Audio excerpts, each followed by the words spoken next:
todo lo que es cerebro, médula espinal. Entonces, todo lo que, o globo ocular también seguramente se va a ver con sistema nervioso central. Entonces, vamos a ver nosotros todo lo que es aparato respiratorio superior. Vamos a ver lo que es la cavidad oral, ¿no? La laringe. Entonces, todo eso involucra lo que es cabeza y cuello, ¿ya? Van a ver ustedes que son patologías que si bien no son frecuentes, pero algunos sí. Por ejemplo, los de faringoamigdalitis, laringitis, papilomas, fibromas, etcétera, son frecuentes en la cavidad oral. Y en la cavidad nasal igual son procesos inflamatorios virales, bacterianos, que pueden producir pólipos. Entonces también son frecuentes, ¿no? Ahora, es importante hablar cuando hablamos de cavidad oral que tiene sus límites, ¿no? En la parte superior se encuentra el paladar duro y el paladar blando. En la parte anterior se encuentra la arcada de los dientes prácticamente, ¿no? El superior e inferior. En la parte inferior se encuentra lo que es la lengua, ¿verdad? Y en la parte posterior está el velo del paladar juntamente con la base de la lengua y ya iniciando lo que es la nasofaringe, ¿no? Entonces, vamos a ver cuáles son las patologías más comunes. Dentro de ello vamos a ver las patologías de la cavidad oral principalmente, ¿no? Luego, las vías respiratorias altas, el oído externo, el oído medio y el oído interno. En el cuello prácticamente van a ver, hay algunas patologías que son más frecuentes en el cuello y las glándulas salivales, ¿no? Que son patologías no tan frecuentes, pero tienen importancia, sobre todo cuando se habla de patologías autoinmunes, ¿no? Que van a destruir la glándula salival.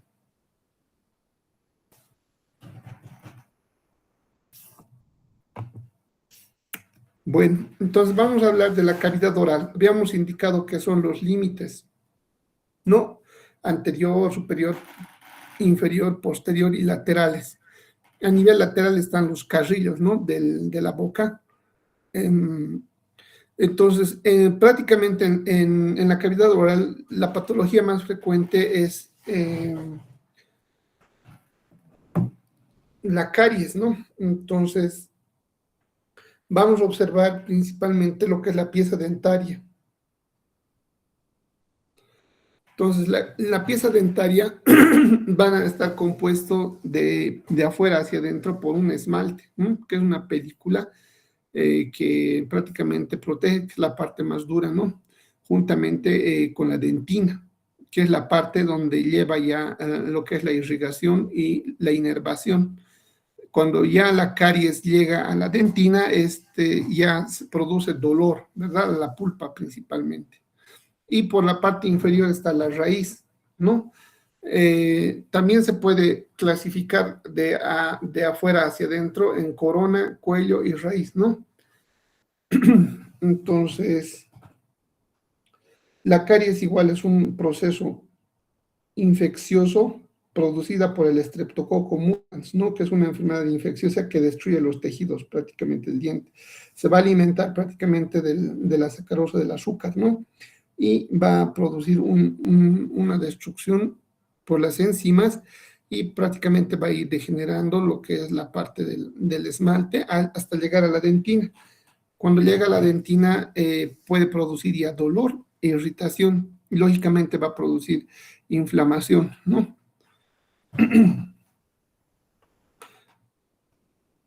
Otra patología igual que se encuentra a nivel de la boca, en el carrillo, en la mucosa, son las aftas, ¿no? O también llamadas las periodontitis. Los periodontitis son cerca, en relación a la pulpa, ¿no? A la pulpa dentaria, hacia las encías, que va a producir un inflamatorio, que va a ser doloroso, ¿no? Y clínicamente se observa encías inflamadas, sangrantes. Es una encía que fácilmente sangra en el cepillado y puede estar asociado a un proceso inflamatorio también, ¿no? Y las aftas principalmente se presentan en la mucosa, ¿no? En la mucosa oral, y son aftas que pueden medir desde 0.3, 0.5 hasta 1 centímetro. Van a ser ligeramente deprimidas, eritematosos, con un fondo eritematoso, y el fondo puede ser brillante, ¿no? Estas pueden estar relacionadas con enfermedades intestinales bajas, ¿no? Como una inflamación intestinal crónica, que puede ser debido a lo que es el Crohn principalmente, ¿no? La enfermedad intestinal crónica, Crohn. Entonces, son varias patologías inflamatorias intestinales que pueden dar repercusión a la cavidad oral con aftas, ¿no? Ahora, en la cavidad oral también tenemos lesiones neoplásicas, ¿no? Tanto malignas como benignas, pero las más frecuentes son las benignas. Estas patologías, seguramente los que van a estudiar cirugía de cabeza y cuello van a observar que hay presencia, ¿no? O los que van a hacer otorrinolaringología van a observar que hay lesiones que son fibrosas, ¿no? Que prácticamente proliferan en las encías o en la mucosa, incluso en la lengua, ¿no? Y tienen consistencia firme. Estas son llamadas los fibromas de irritación, que pueden darse por contacto, ¿no? Puede ser por roce con las piezas dentales, ¿no? O como con alguna prótesis. Tenemos la otra, que es el fibroma osificante periférico. En esta la diferencia es que ya se osifica el fibroma, ¿no? Es característico también de esta zona. Luego tenemos el granuloma piógeno.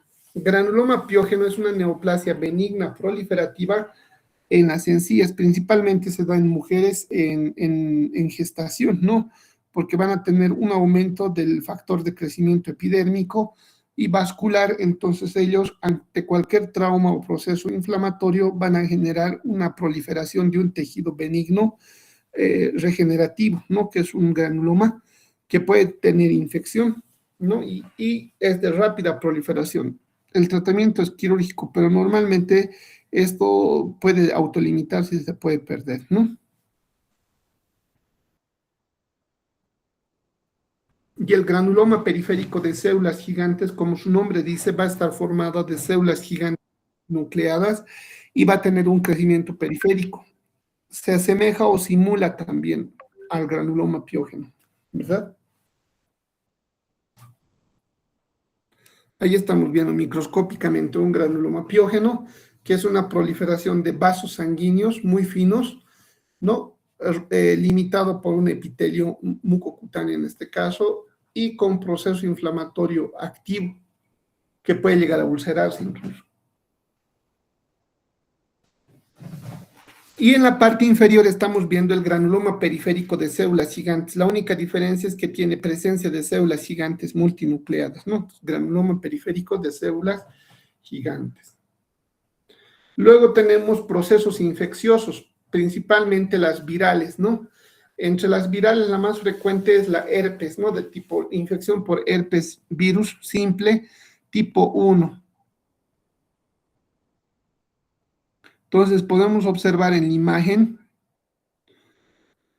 donde observamos lesiones pequeñas, ¿no? Vesiculosas pueden ser, o ligeramente aplanadas o ulceradas, con un fondo eritematoso, ¿no? Entonces el paciente va a referir dolor, imposibilidad para comer, ¿no? Porque arde, es un dolor que puede llegar a ser como un dolor urente, ¿no? Entonces arde, que es caliente y imposibilita alimentarse. Entonces, este dolor, el pacientito lo refiere de esa forma. Entonces, se hace la revisión de la cavidad oral y podemos ver estas pequeñas lesiones, ¿no? Ahora, ¿se puede hacer un estudio histológico o citológico? Sí, se puede raspar la lengua, la lesioncita se lo extiende en una lámina y se puede observar las células epiteliales con cambios citopáticos por virus, ¿no? Principalmente por herpes virus tipo 1.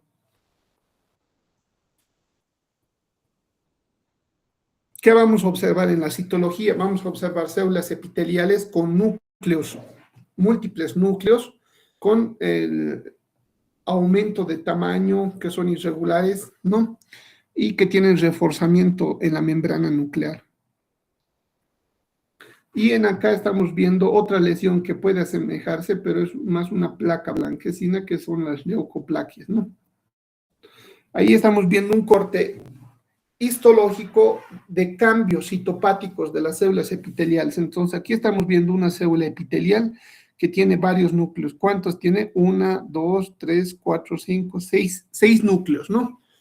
Y la membrana nuclear se encuentra bien reforzada, ¿no? Es característico de cambio citopático por herpes virus tipo 1.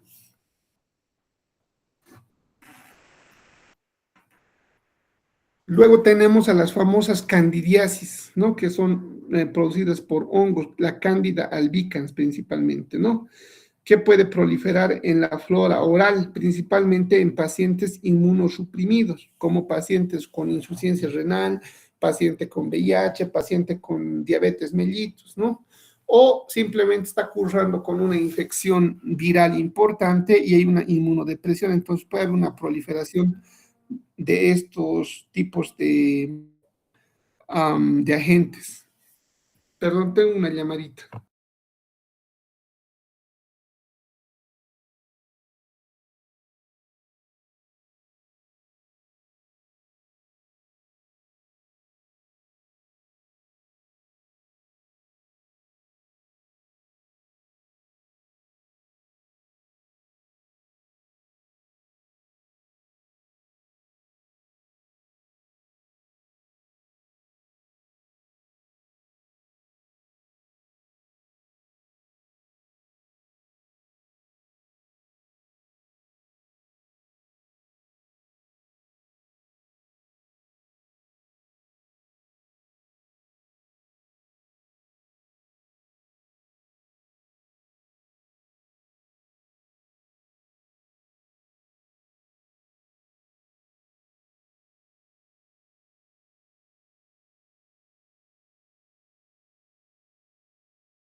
Perdón, continuamos. Entonces, estamos hablando de las candidiasis orales, ¿no? Hemos dicho que es una infección micótica proliferativa en la cavidad oral que prácticamente afecta a pacientes inmunodeprimidos, ¿verdad? Um, Ahora, el agente causal es la Candida albicans, ¿no? Que es una pseudohifa segmentada, ramificada, ¿no? Ahí podemos observar que está compuesto por segmentos, ¿no? Que se asemejan mucho a la caña. Conocen la caña, ¿no? De la caña de azúcar, entonces parece mucho a la caña de azúcar y pues tiene pequeños pseudohifas, ¿no? Pequeños conidios que pueden estar proliferando alrededor de los segmentos. Y va a tener un proceso inflamatorio agudo alrededor, ¿no? Entonces, si se hace un raspado, en los niños se llama moniliasis, por si acaso, ¿verdad?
Bueno, continuamos. Entonces, en los niños habíamos indicado que se denomina moniliasis, ¿no? Y en los ya adultos se denomina candidiasis. Los niños igual tienen en la cavidad oral una placa blanquecina, ¿no? Como están viendo. Cuando llegan a consulta, igual tienen el problema. La mamá les dice, mi hijito no quiere comer nada, doctor, está con tos o está irritado de la garganta, ¿no? Entonces, cuando ustedes hacen la inspección de la cavidad oral, puede ver una placa irregular blanquecina. Igual se puede tomar muestrita, se puede raspar y se puede extender en un portaobjetos, en una lámina, ¿no? Se fija en alcohol absoluto y luego se envía para citología. Y seguramente en citología van a observar estas pseudohifas, ¿no? Donde van a indicarles que es compatible con candidiasis o con moniliasis. Entonces ya se puede iniciar tratamiento con un antimicótico, ¿no? Con un medicamento específico para los hongos. Mujer también es el otro nombre que se le pone, ¿no? En este caso, en cuanto a los niños, cuando se encuentran estas placas blanquecinas a los niños. Puede ser eritematosa, que puede tener un halo rojizo, ¿no? O puede ser engrosamiento hiperplásica también.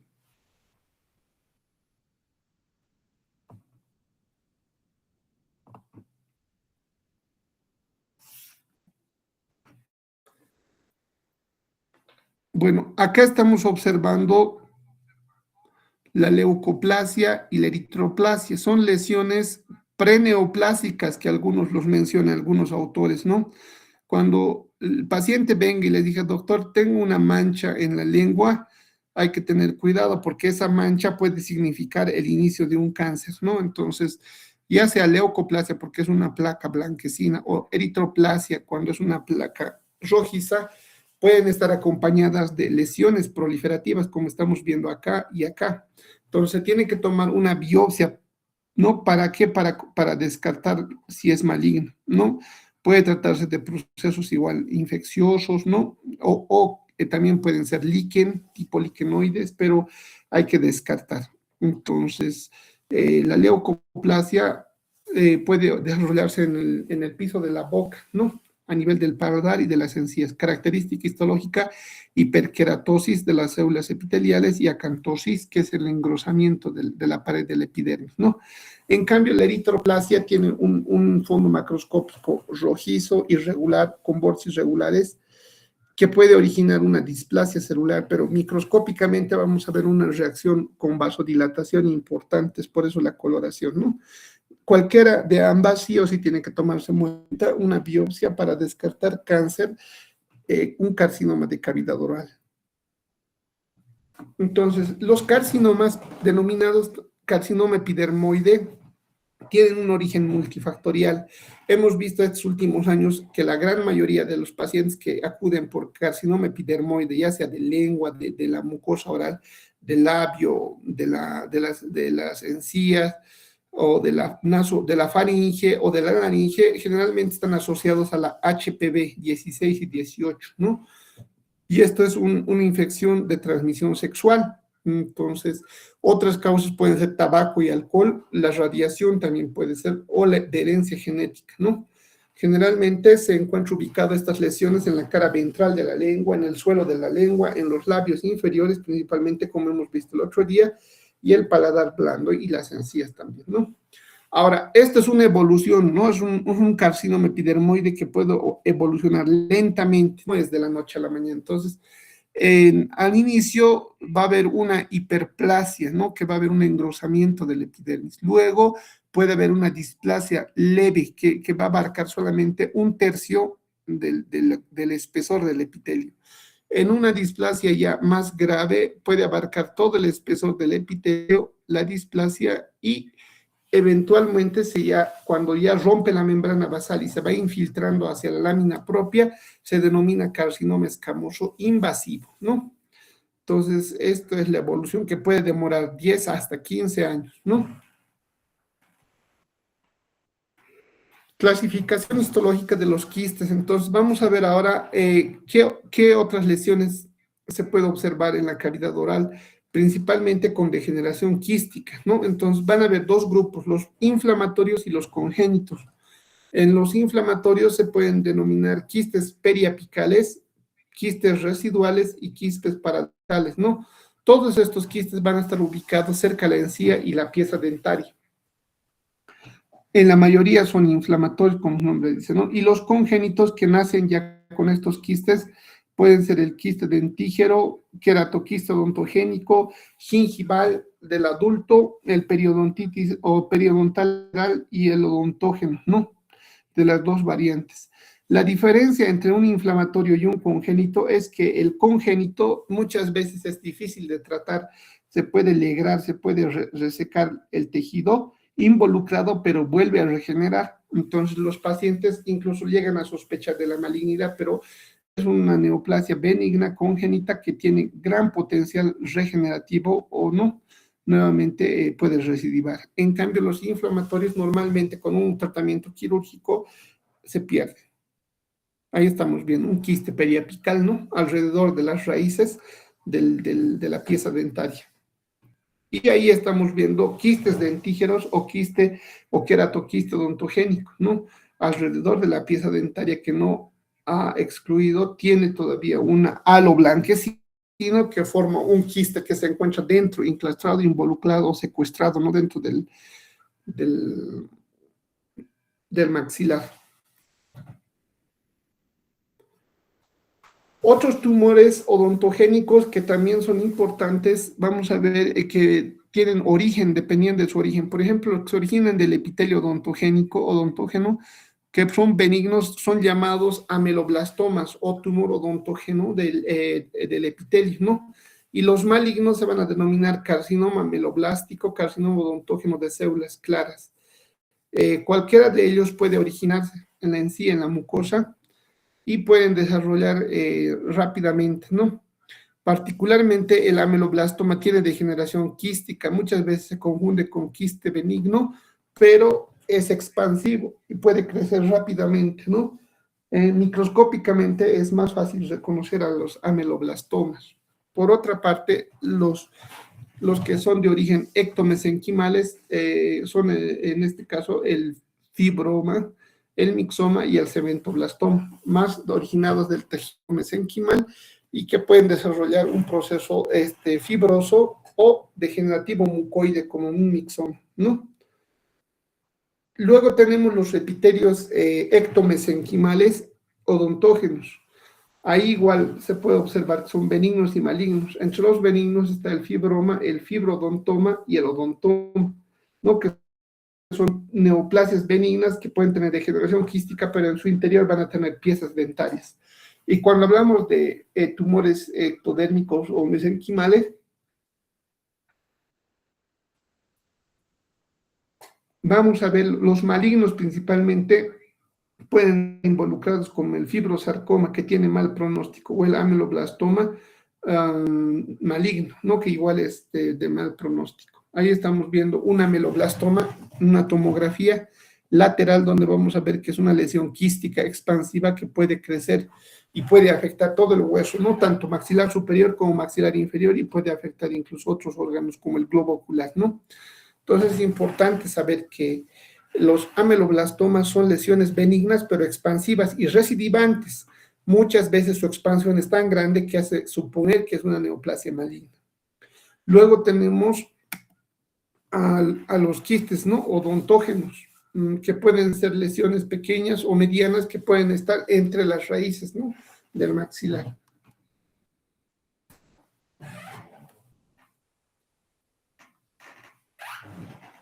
Ahora vamos a ver las patologías de la cavidad nasal.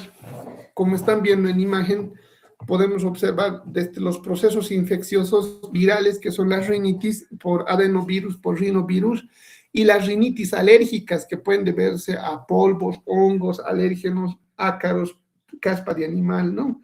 O pueden ser crónicas también por el contrario y pueden generar pólipos. Estos pólipos jóvenes pueden formar verdaderas lesiones ocupativas en la cavidad nasal que pueden ser desde 0.5 hasta 5 centímetros, no son lesiones grandes, que cuando producen obstrucción de las vías aéreas tienen que operar sí o sí, tienen que retirar esos pólipos, ¿no?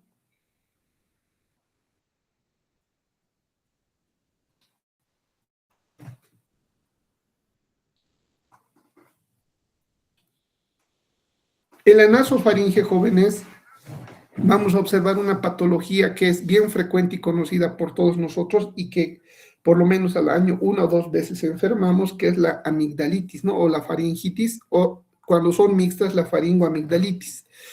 Clínicamente vamos a observar pequeñas lesiones pultáceas, no llenas de pus, puntos purulentos en la amígdala, ¿verdad?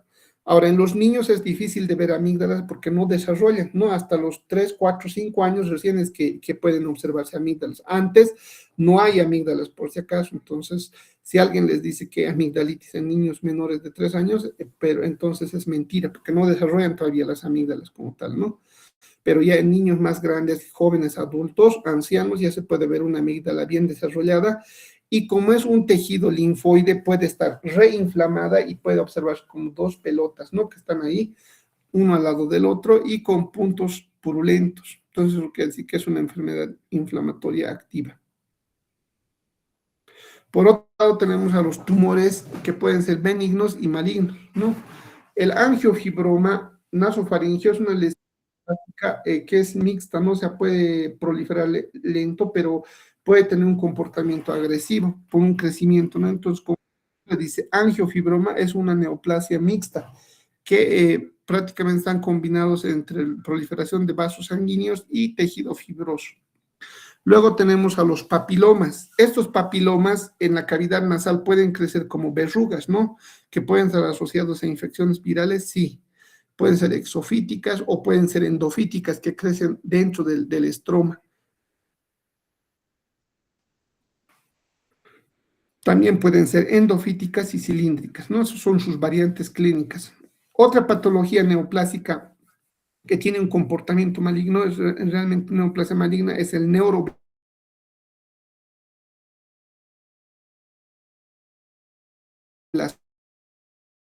olfatorio, ¿no? Que es una neoplasia que puede originar una lesión realmente importante ocupativa, ¿no? Perdón un segundo.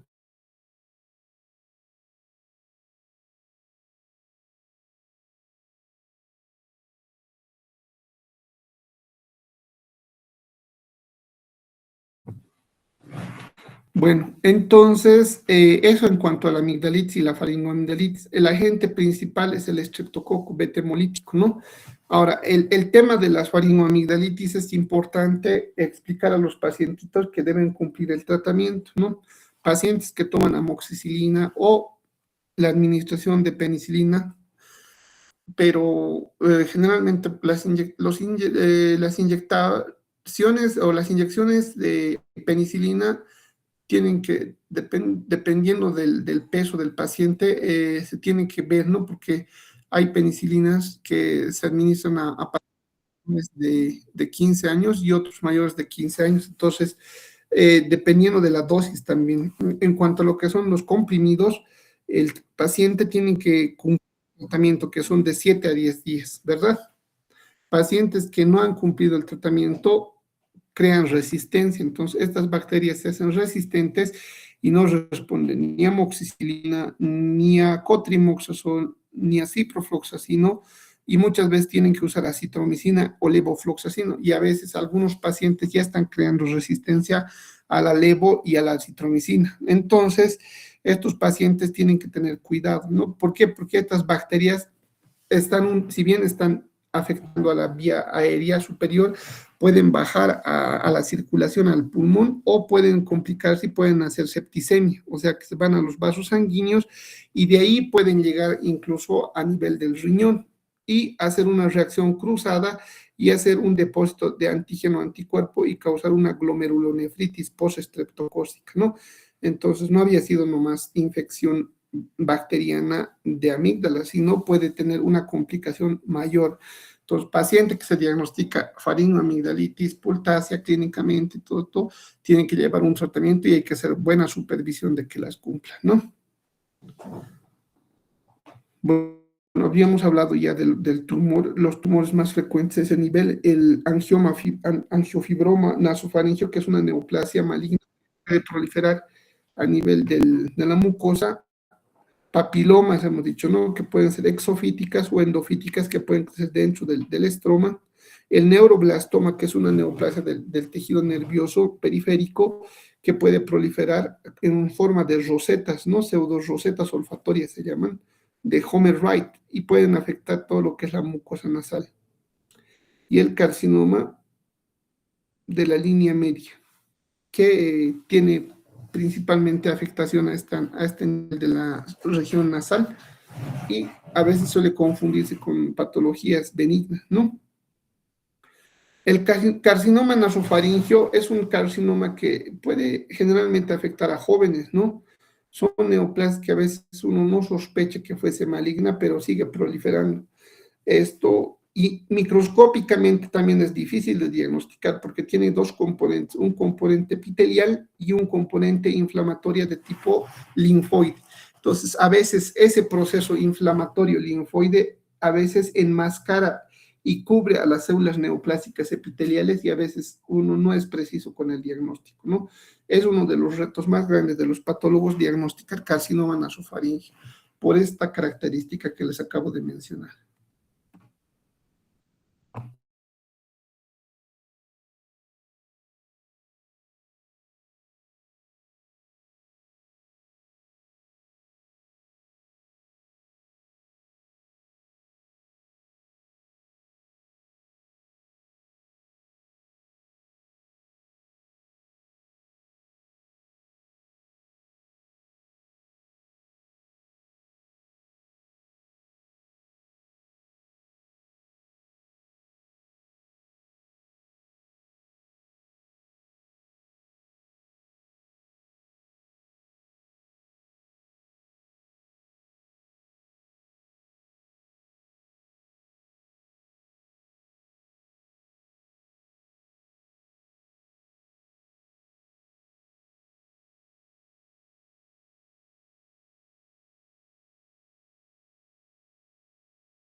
Doctor, su micrófono está apagado.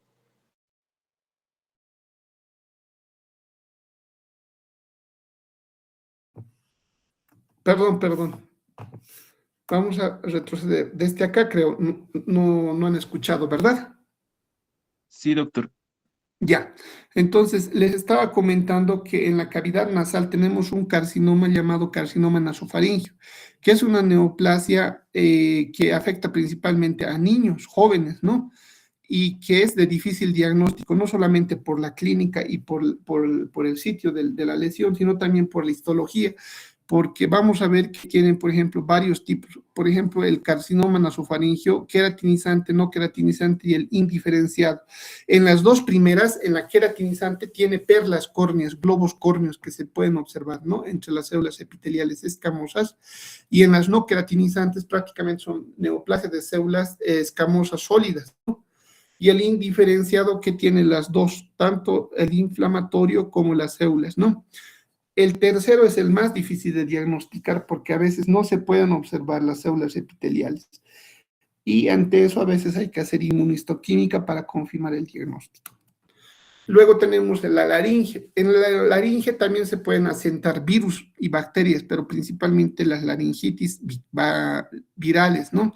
También químicas por reflujo gastroesofágico.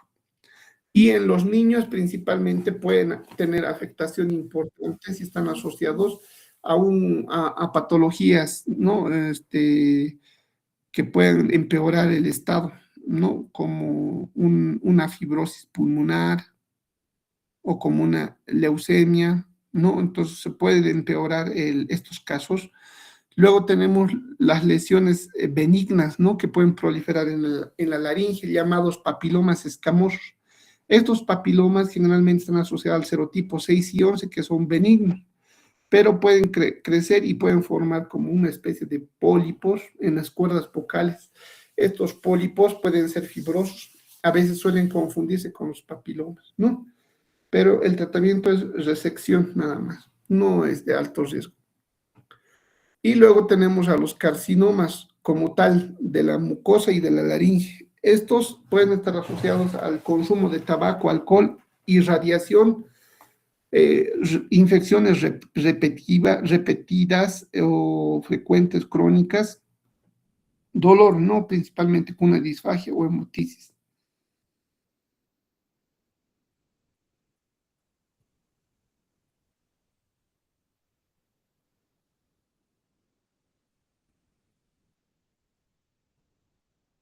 Jóvenes, entonces acá estamos viendo, por ejemplo, el carcinoma, que básicamente, igual como se había dicho anteriormente, tiene una evolución lenta, ¿no? Principalmente inicia como una hiperkeratosis, una hiperplasia del epitelio, que luego esta displasia puede abarcar de 1/3, 2/3 y el epitelio completo, ¿no? Con la displasia. Y esto puede abarcar todo el epitelio y se transforma en un carcinoma in situ, ¿no? Y cuando ya rompe la membrana basal, ya puede denominarse un carcinoma escamoso infiltrante de la laringe. Entonces vamos a ver ya una laringe irregular, ¿no? Ahora, es importante mencionar que en los papilomas escamosos de la laringe también pueden estar asociados a HPV 18 y 16 de alto riesgo que pueden originar un carcinoma, ¿no? Un carcinoma escamoso papilar ya infiltrantes, ¿no? Entonces, cuando revisen estos casos, siempre es importante pedir histopatología para descartar malignidad infiltrativa. Ahí estamos observando un papiloma, ¿no? Que tiene ejes fibrovasculares y crecimiento hiperplasia, ¿no? Sobre la superficie. Al corte tiene infiltrado, un ligero infiltrado inflamatorio y tiene hiperkeratosis, ¿no? Entonces, macroscópicamente tiene una forma verruciforme vegetante de crecimiento, ¿no? Ahí estamos viendo la laringe, estamos viendo las cuerdas vocales, donde vamos a ver presencia de lesiones papilares, ¿no? Son los papilomas, que pueden ser únicos o pueden ser multifocales, ¿no? Algunos sólidos o fibrosos, que tienen problemas con la fonación, ¿no? Entonces, estos pacientes van a tener dificultad para poder hablar constantemente, ¿no? Va a tener problemas. Igual, habíamos indicado que en la laringe igual pueden tener una evolución desde una displasia ligera hasta un carcinoma in situ y un infiltrativo.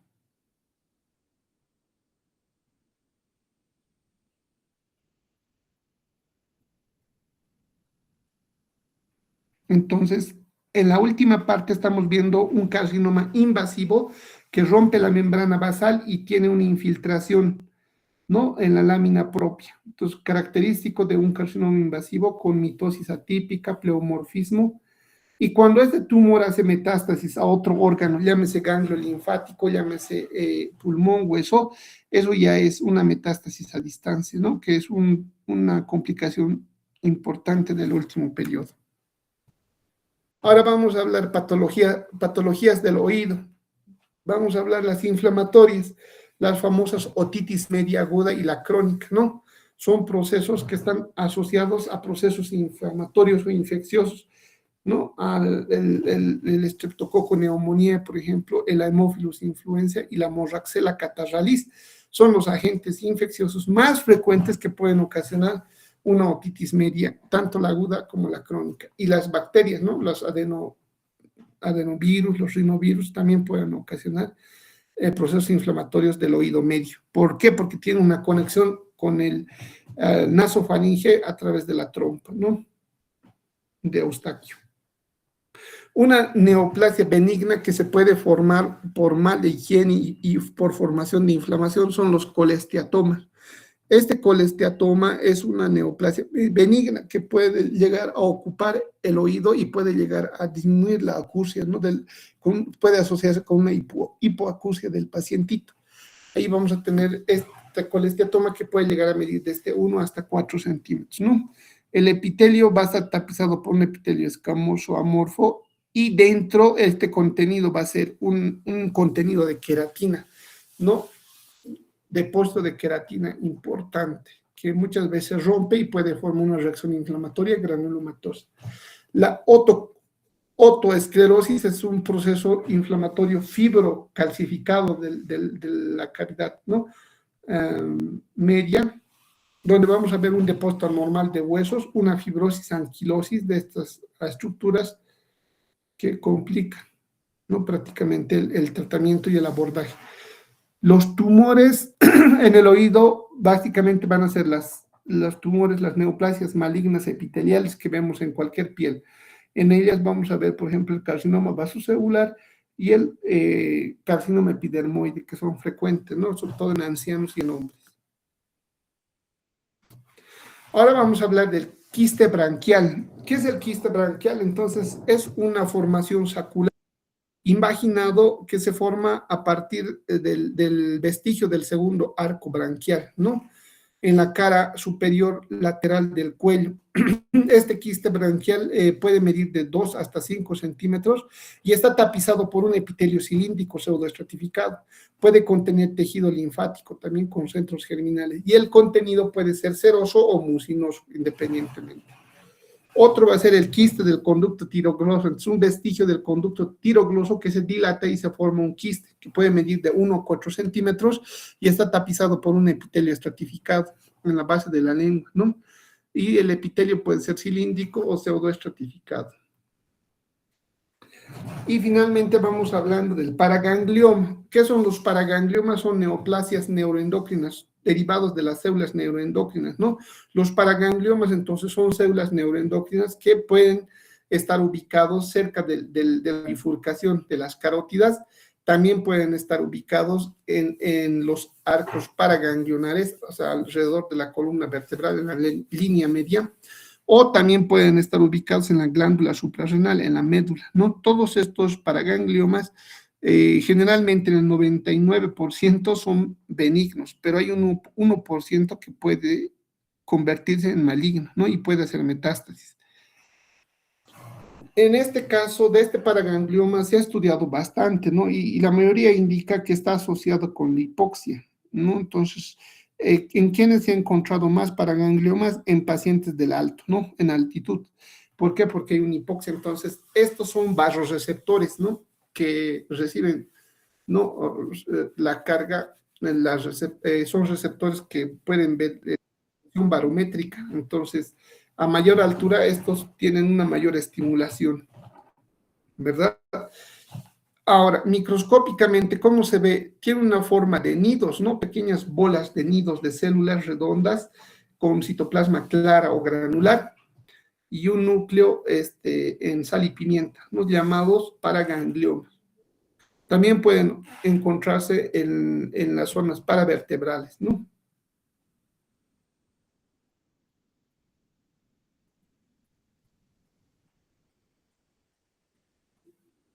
Ahí entonces, jóvenes, en la imagen donde ustedes están viendo, hay un patrón que se describe en el texto, ¿no? Se llama patrón de Selvayen. Este patrón de Selvayen es importante describirlo porque es característico de los paragangliomas, ¿no? Entonces, cuando hay una sospecha de un paraganglioma, generalmente estos pacientes sufren de taquicardia, palpitación, sudoración nocturna, ¿no? Y se realiza un escaneo, una tomografía, ¿no? Donde se puede observar una masa que está comprimiendo la bifurcación de las carótidas y lógicamente está ocasionando cambios en el metabolismo, ¿no? Ahí estamos viendo un paraganglioma. Estos paragangliomas, como son benignos, son redondos, no pueden medir desde 3 centímetros hasta 10 centímetros. ¿No? Normalmente entonces estos paragangliomas están bien encapsulados, tienen un parénquima amarillo-naranja, ¿no? Y bueno, pues como están viendo en esta imagen, cerca de la bifurcación de las carótidas pueden tener un crecimiento, ¿no? Y además se acompañan con un ganglio centinela. Si hay metástasis en el ganglio centinela, habla de mal pronóstico de que es un paraganglioma maligno que está metastizando. Para hacer un diagnóstico más específico se puede pedir 2 inmunistoquímicas, 2 anticuerpos, principalmente la cromogranina y la sinaptofisina, ¿no? Ambos tienen que marcar, principalmente el citoplasma en el caso de la cromogranina. Y la sinaptofisina, en este caso, igual, ¿no? Cerca a la región citoplasmática y nuclear. Además, se puede marcar células sustentaculares que están en el estroma, ¿no? Entonces, el S100 marca células sustentaculares, donde estamos marcando pequeñas áreas oscuras, está marcando las células sustentaculares. Bueno, vamos a hablar ahora de las glándulas salivales. En cuanto a las glándulas salivales, vamos a hablar de los procesos inflamatorios, ¿no? Y complicaciones, ¿no? La serostomía, ¿qué significa sequedad de la boca? ¿Por qué? Porque va a haber una menor producción de saliva. ¿Y eso va a ser por qué? Porque puede estar asociado a un proceso inflamatorio llamado síndrome de Sjögren. El síndrome de Sjögren, jóvenes, va a ocasionar una sequedad. ¿Por qué? Porque va a haber un infiltrado inflamatorio linfoide que va a afectar, va a destruir prácticamente las glándulas salivales. De esta forma, estos pacientitos van a tener boca seca. Además, también con serostomía y seroftalmia, ¿no? Que van a tener sequedad de las glándulas lagrimales.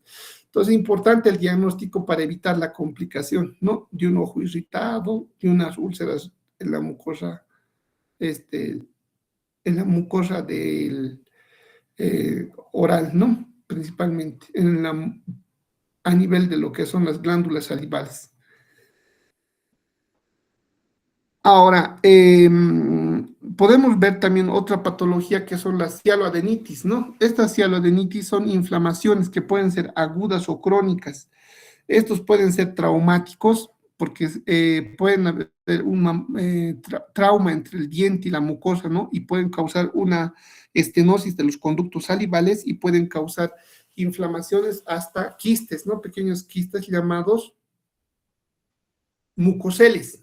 Estos mucoceles son quistes que se forman a partir de la dilatación de los conductos salivales y que pueden contener mucina, ¿no? Entonces, el tratamiento es quirúrgico, se extirpa completamente.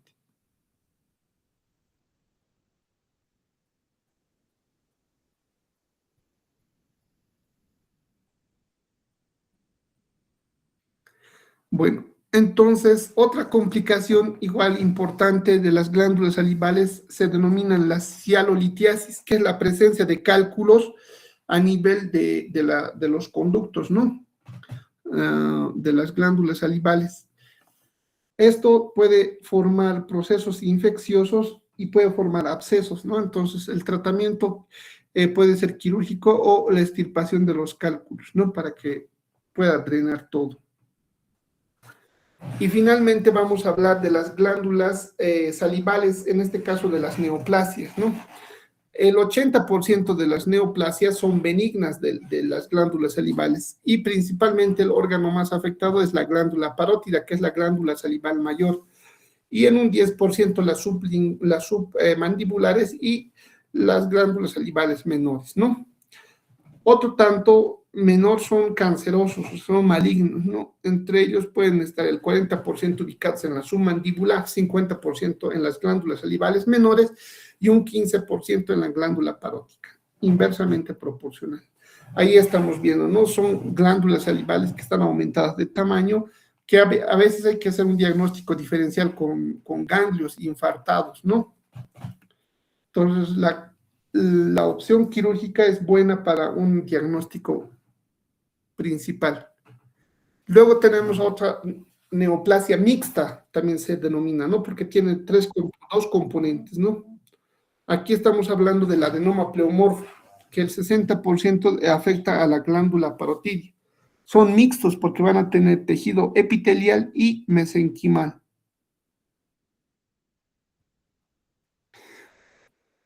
Microscópicamente, ¿qué vamos a tener? Células epiteliales que estamos viendo aquí con citoplasma rosado. Luego, células mioepiteliales que van a estar alrededor fusadas. Y el componente mesenquimal, que puede ser hueso o cartílago, ¿no? Con una matriz mixoide y condroide. El tumor de Warthin es otra neoplasia maligna, benigna, que tiene un componente de recurrencia, ¿no? O sea, que estirpas y puedes recurrir. Entonces hay que estirpar completamente.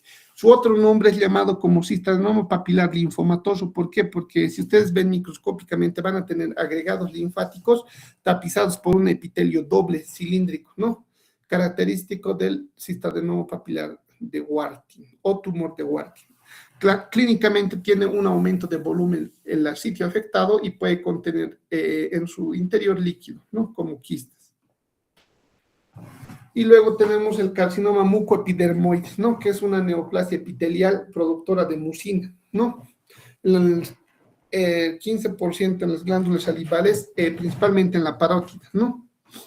Puede medir hasta 8 centímetros, puede tener cápsula o puede estar bien poco definida. El infiltrado de este cáncer, de esta neoplasia, son en cordones o en láminas de células mucinosas, células escamosas con poca mucina.